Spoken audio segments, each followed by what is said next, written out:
มีโซนิกเด้อมีโซนิกดู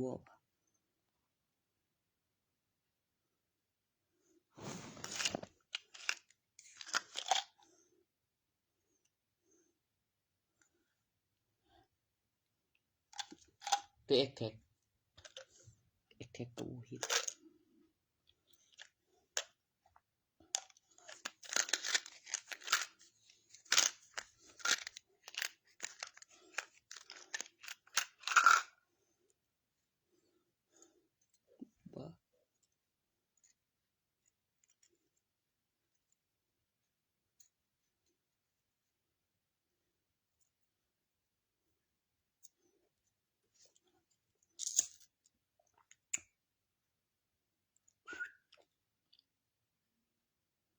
ได้บ่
มัน200เขาเล่นกันมัน300บ่ไม่เขานับเป็นมื้อละ200ต่อเดือนมันจ่าย3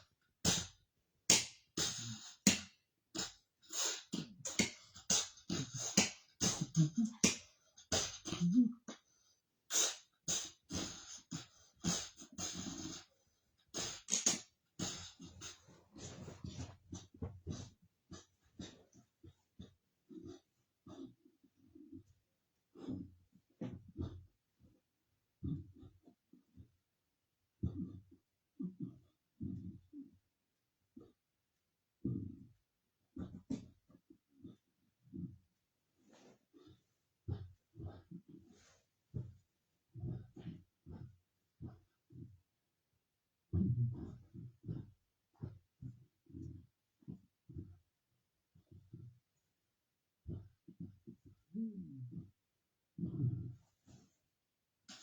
่ทราบเต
หลักฐานเวลาชิดเข้าข้างในสายกลางอยู่ทางซ้ายอยู่คนละซอยแต่อยู่ปลายบุง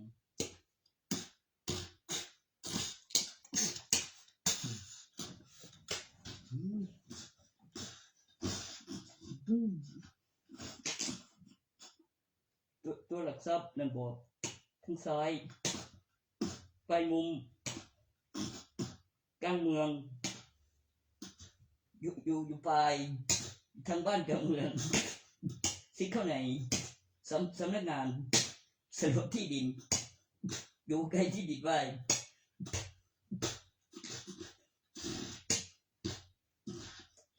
เดี๋ยวดันเข้าไปอีกก่อนแม่ง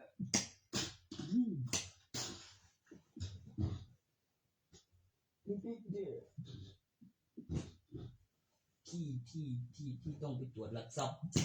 หลักฐานเวลาเราแจ้งความแล้วหลักฐานเวลาก่อนหน้าแล้วตัวที่ประกาศหา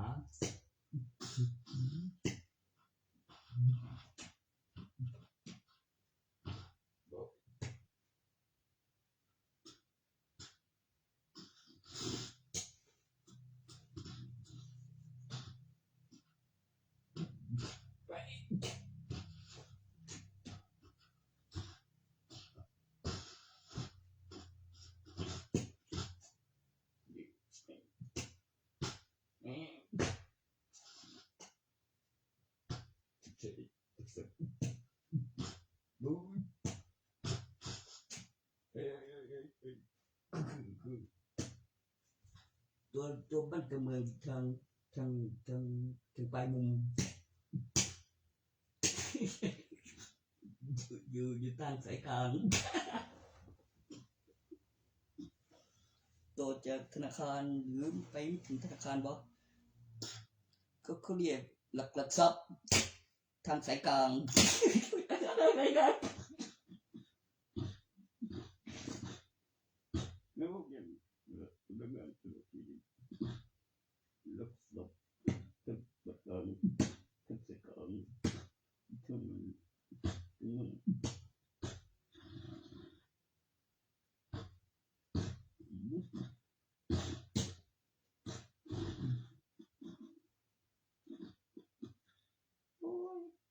เครื่องบูกันไป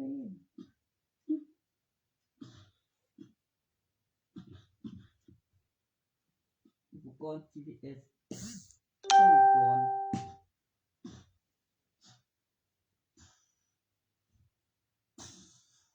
กระดาษสั่งทำเป็นพิเศษยื่นเรื่องหลักฐานเวลา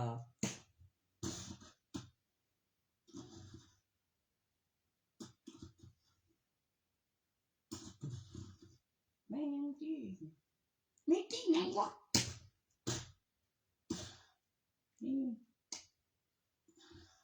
ทำไม่ได้นะเว้ย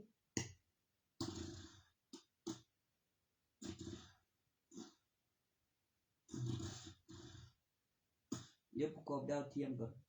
อุปกรณ์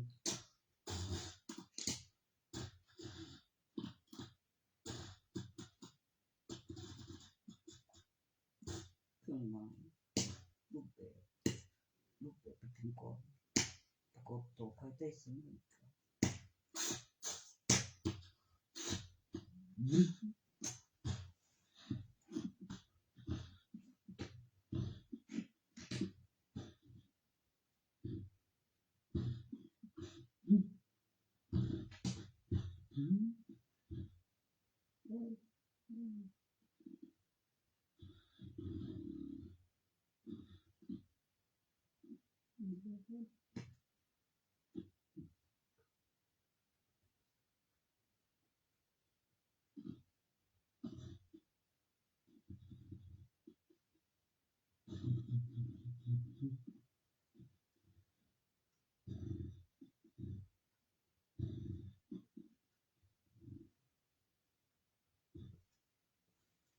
ตัวสำนักงานมันใช่หรือวะเจ็บหมอมันต้องมีอบต.กับธนาคารกับทหารอำเภอกับหลักฐานเวลาเจ้าที่ตำรวจเทศบาล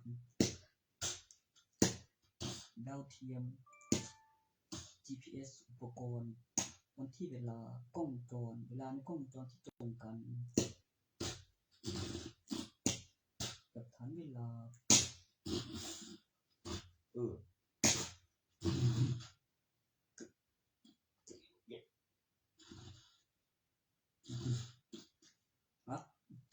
ยังวะ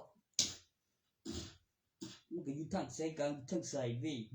ถ้าเป็นกลางเมืองมันรัฐบาลเนี่ยบุกเด้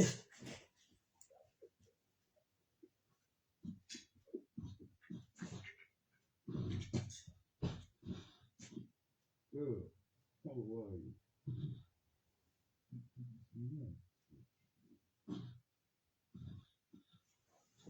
ตัวอยู่ข้างไอ้สั่นมันบ่แม่นมันต้องตัวมันตอกตัวมันตอกแกนบ่วะยืนเรื่องบ่วะมันยืนเรื่องบ่วะแล้วไปตอกแกนสมมุติ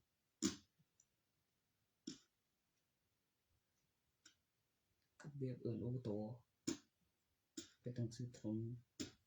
กับวัดกับอ้อมหัวยื่นเรื่องไปทะเบียนบ้านออกแล้วก็ต่อไฟแล้วก็มีสายไฟมีสัญไฟมีเทศบาล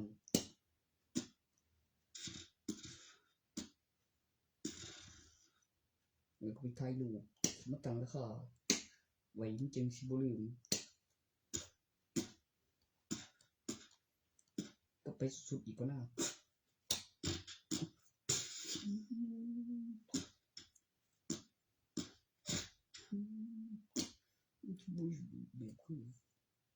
คน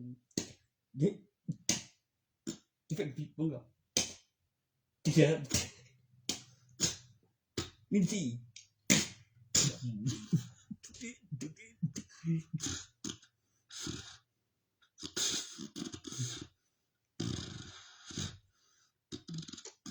เห็นจังใจ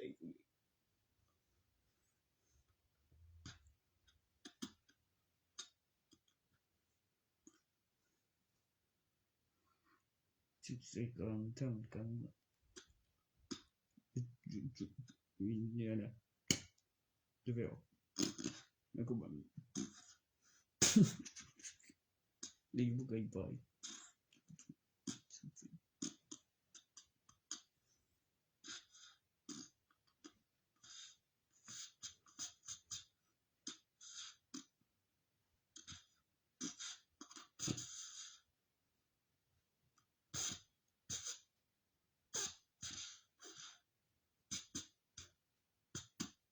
มาเตทางบุญทลีกอบตอยู่ทางซ้ายออกไปทางสายกลางสำนักงานอยู่ทางซ้ายไปทางอบตอยู่ทางซ้ายอีกมาที่ทางซ้ายทางพุ่นเขาทางซ้ายอยู่ทางสายกลางแม่นแล้วบัดนี้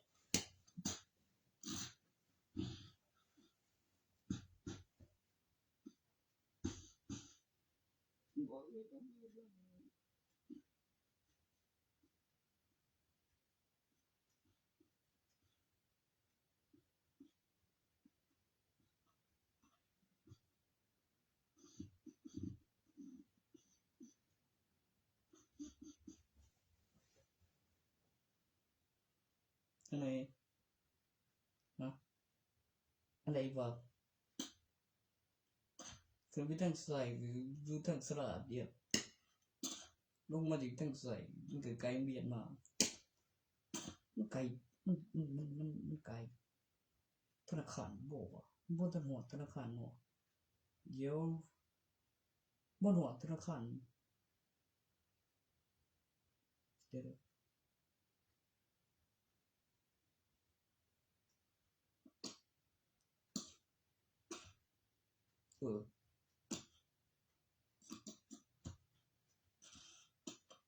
ที่มีหม้องจอดรถและมีสันสวง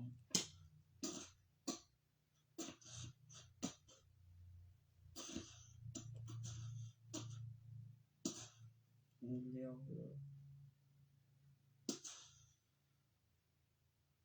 ไม่ลงเขียนรูปไม่สั่ง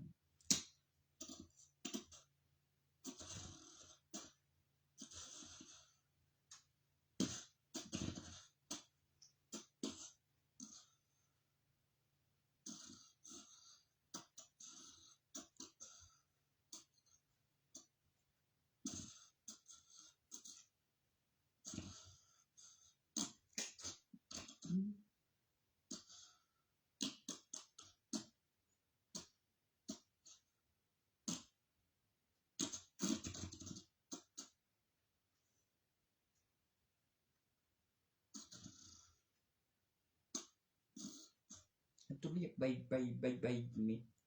มีใบไหมมีวิดีโอกับของกับพระเครื่องโดยที่ธนาคารบ่หรือหยังวะ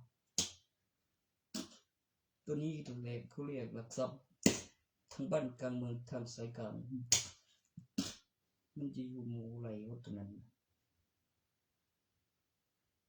มันจะอยู่หมู่ไรมันก็สิอยู่สำนักงานอยู่ใกล้ธนาคารมันจะเป็นคือที่ว่าการยื่นเรื่องรับที่ว่าการเข้าไปเช็คอุปกรณ์ตัวที่สั่งแปะป้ายถนนกับจ่ายค่าบำรุงอุปกรณ์ค่าป้ายถนนเครือข่ายทำไมคือต้องไปตรงนั้นบอกก็พร้อมแสดงหลักฐานกับหลักฐานเวลากับใบทะเบียนบ้านที่ไฟ แล้วถ่ายรูปเอาหลักฐานพยานโอ้ยโอ้ยังจะได้โอ้ย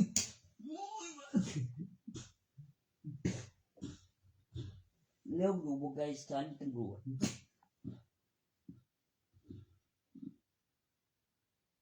ทุกเดือนไปแล้วก็กระทำประโยชน์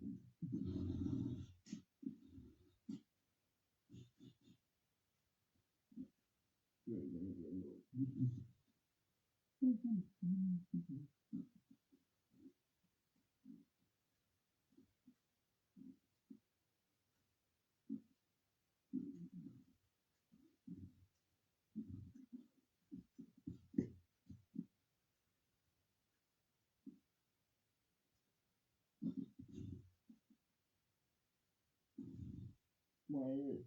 โอ้ที่เป็นอย่างนี้ไม่เป็นไร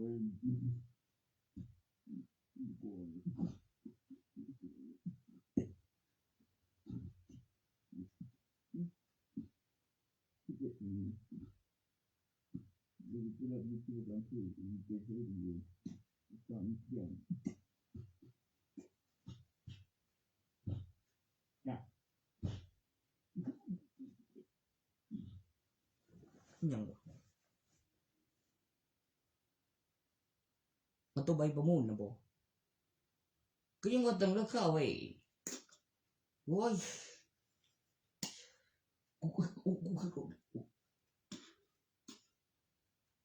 ตัวมันออกมาเองในวิดีโอน่ะบ่มันเป็นน้ำพะเครื่องโอ้ย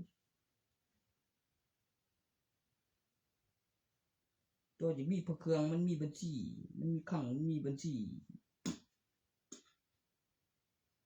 มีการตั้งราคามีน้ำหนักมีการขยายตัวหรือมีปุ๊กสีตัวนั้นเป็นเอกสารหลักทรัพย์แล้วก็มีธนาคารไปตรวจหรือหยังกูก็คงจีโน่นี่ก้อยเอาละกันว่าถูกเกรดกู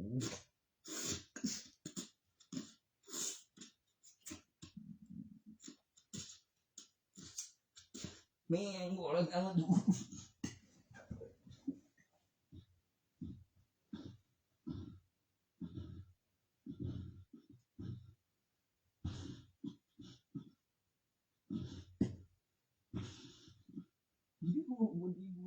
Ông cho bố hình một thứ như chim liền dừng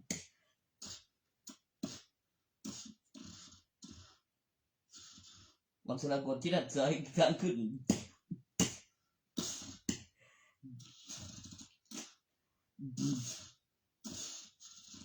nghiện ổ lỗ cụ chẳng lắm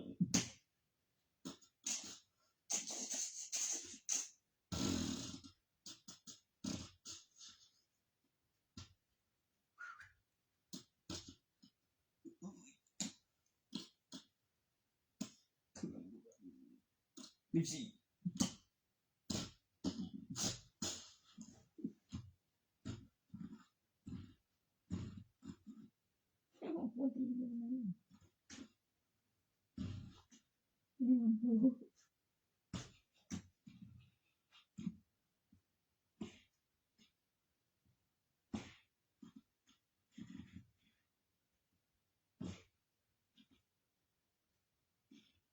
còn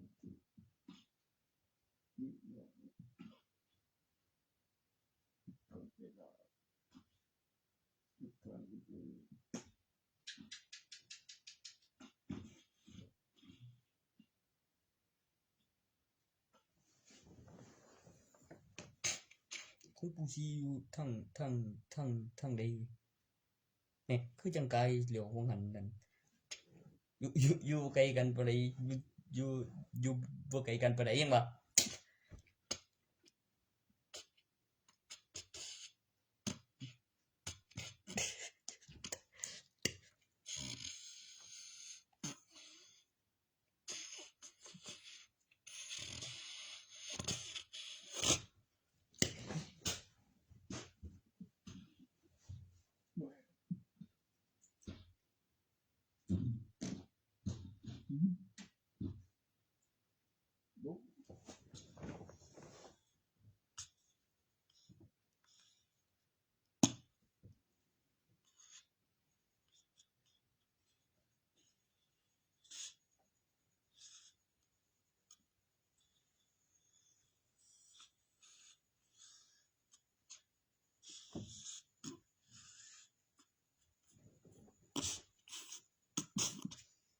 บ่ติกูบ่คันใหญ่อั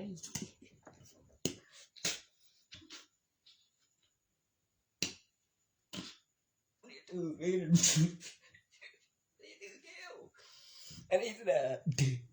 เมียบ่จะทำดีแล้วฮะมึงอ่ะมึงที่นอนอ่ะทำใส่หลักฐานมาถูกนะ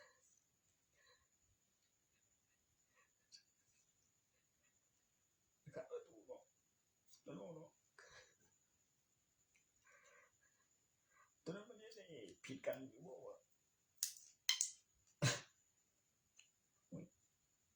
หลักฐานไม่โกหกหลักฐานมันบ่ตวงว่าโอ้ยโอ้ตัวมันบ่ได้เนาะให้เขาฮู้ก่อนไกมันอยู่ไกสำนักมันอยู่ไกสายตำรวจคือเจ้ายื่นเรื่องต่อไว้เขาหน้านั่นแหมมันต้องใบทะเบียนบ้านแล้วหลักฐานเวลาบ้านนี้เพิ่นก็อยากเฮ็ดใบเป็นหลักทรัพย์โอ้ใบหลักทรัพย์ได้เฮ็ดไปนำแล้วก็ดอกกูแพงกับธนาคารแต่ได้แท้แล้วมีกำหนดก็มีหลักทรัพย์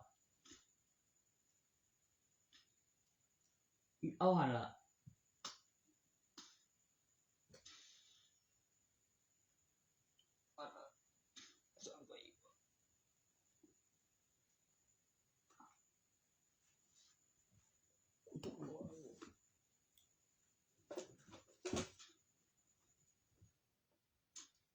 เนี่ย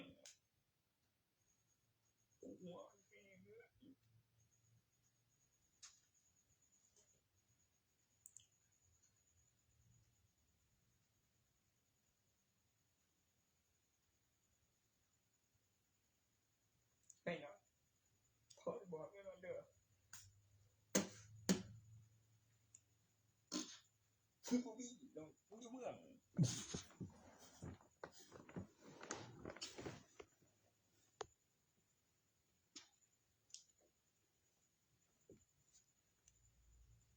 กูไปเอาไว้ตัวนั้นเลยก็ไปยืนอยู่หม่องกิโนที่งานนะแล้วมีคนมีเงินแล้วมีประกันชีวิตมึงเสือบ่ได้กันกูเบิ่งอีกสักเดียวมีบ่ว่าตัวไปจิตจุดนั้นเนี่ยมันต้องไปฝึกดีกูคิดหลายก็โอ้บ่ได้บ่คิดเองคือง่ายนี่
คิดอยู่ว่าเอกสารตัวนั้นมันจะขยับได้แต่ทีแรกน่ะมันต้องมีอินเทอร์เน็ตแล้วรูปแบบตัวอย่างตัวเลขที่ทำจำได้มันต้องตกอะไรในเอกสารบ้างวะมันถึงจะขึ้นแบบ10ไร่เป็น12ใคร1ปีมันถึงจะพิเศษหน่อย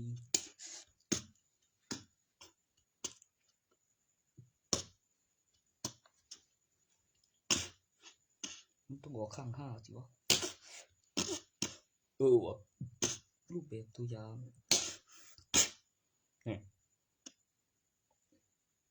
โอ้ย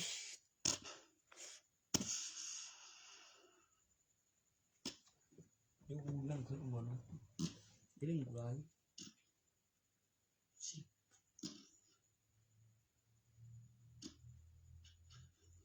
แล้วก็ไปสังเกตดูกับรั้ววิดีโอ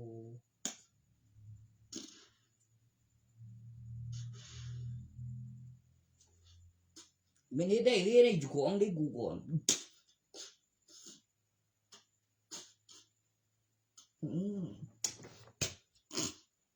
มาว่า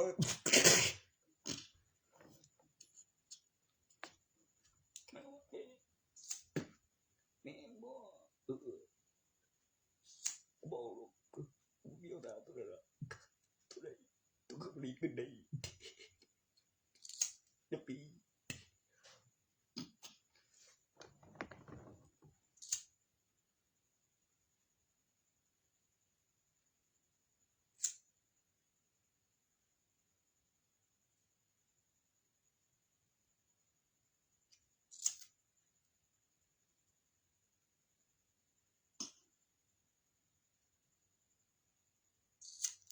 มึงก็บอกว่าเกี่ยวหัวก่อนเกี่ยวหัวก่อนบ่บ่ได้ไปดอกเกี่ยวหัวก่อนเดี๋ยวมึงบ่เข้าใจบ่งงแล้วบัดนี้งงอีมันต้องขึ้นไปอีกนี่โอ้น้ำเปลี่ยน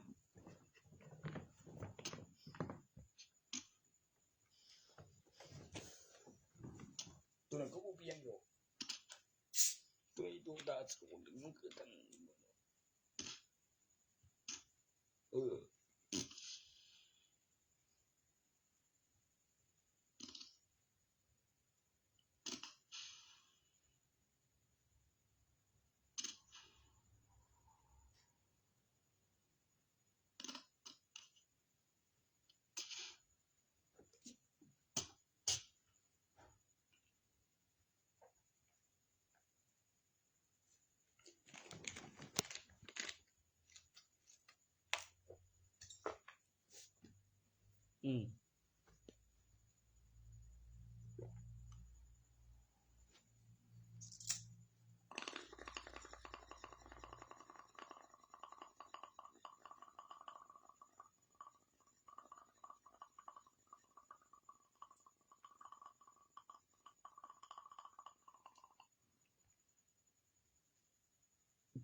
อยู่สูง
สิโรด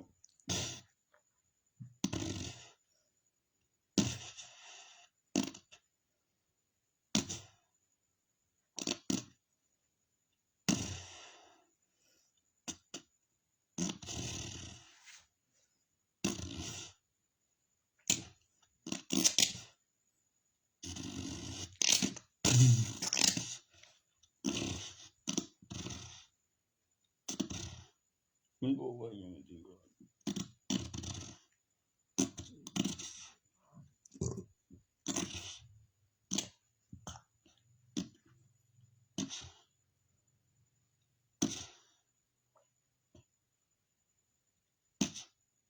จะ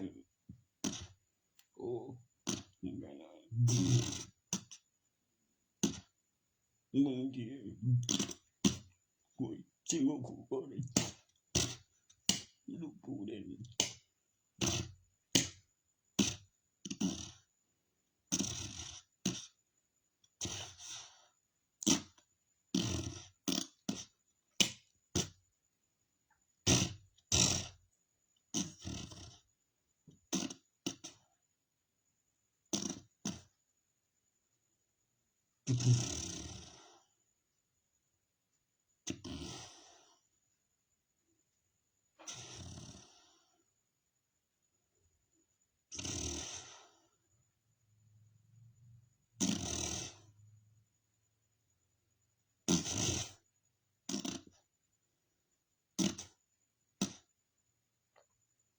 ทุกคนเป็นได้หมดมีตัวเดียวแล้วเดี๋ยวก็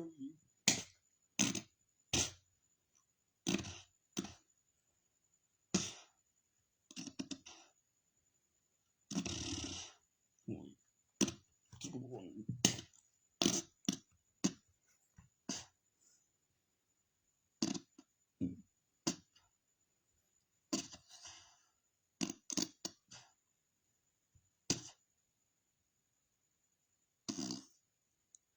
ก็หรอ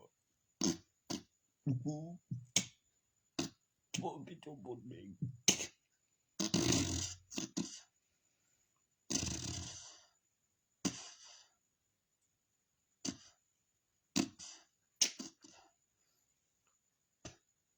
นี่ก็วางเลยนี่ก็วางเลยโอ้ที่คนก็วาง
คือมีคนได้ว่านี่มันคือรูปบ่สูญสลายกับเครื่องหมายแล้วน้ำไฟฟ้าแล้วเป็นประโยชน์ในอุปกรณ์หรือเป็นพลังงานอุปกรณ์ต่อสาธารณะบ่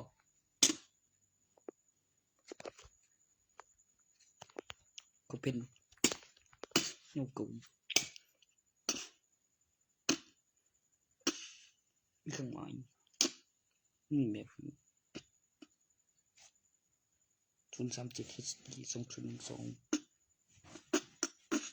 คำเตือน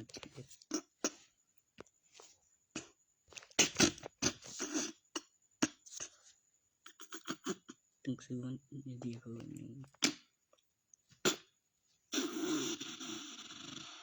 คงมีท่วงเยอะเนาะก็ทุ่งยัง